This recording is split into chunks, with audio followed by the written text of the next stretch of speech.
Now I'm going to show you how to use another way of how to use the rotate tool to rotate an object in a circular motion. So what I need to do in order to start, I will draw one circle. And at this point, I have a fill of red. Let me remove that fill. And I just want to see an outline. So a stroke. Let me put a stroke back in. Click on the stroke area and add a stroke so we can see what we're doing. So I'm going to click and drag a smaller circle. So here's one. And once I have this and I'm satisfied with it, this might be a little too big on this page. So I'm going to scale this down a bit.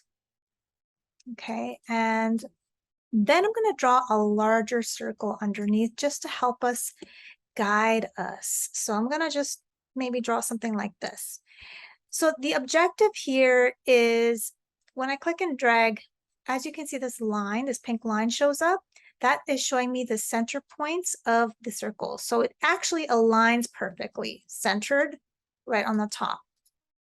The objective here is I want to take this circle, make multiple copies of it to go around this circle, which we're going to delete later. Okay. So this one, in order to do that, I need to select this object first. I need to find the rotate tool, not in this area, in the toolbar. So if you look down here, we have a rotate tool right here. If I click on that, I click on the center point. Make sure I click on that first. And then holding down my option key, hold down your option key, look for the center point of the larger circle.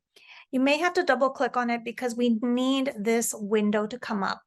Now, it gives you the angle.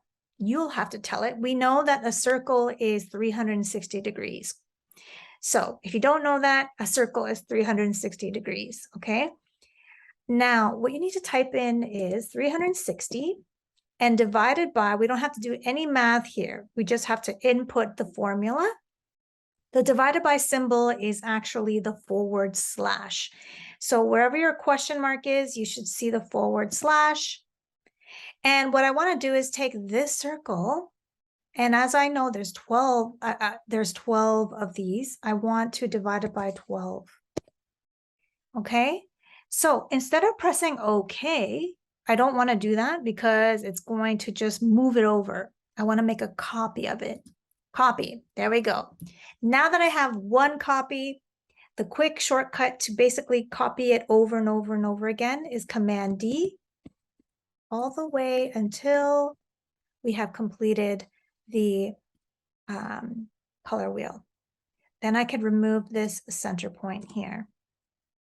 If you find that these circles are too close to the edge, remember you can click and drag over all of them, select them, shift them over, as long as you're on the selection tool.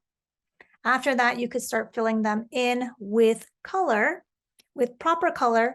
However, I wouldn't guess. I wouldn't go in here and start, I wouldn't start going in here and start guessing, right? So there is actually a menu where you can bring up that's the correct exact colors. And that you will find in Window, go all the way to the bottom. We have swatch libraries. It's actually in Scientific. So we have different color schemes. I believe in complementary, you will find all of the colors. So for example, if I select this circle and I click on this, it will give me the correct red. If I click on this, I'll just go to the next one and the next one and the next one. I'm just basically following the colors here.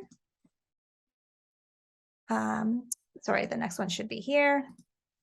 That's the proper color wheel, right? Ongoing. And we're almost done here. The last one will be this last one here. That is basically it. Okay, so that's where you will find that. I can click off of that. And then if I don't want the stroke, which I would suggest to remove the strokes, and let's say I forgot to do that, don't panic. Don't say, oh, I have to go one by one. No, you don't actually. I can click and drag, select all the circles.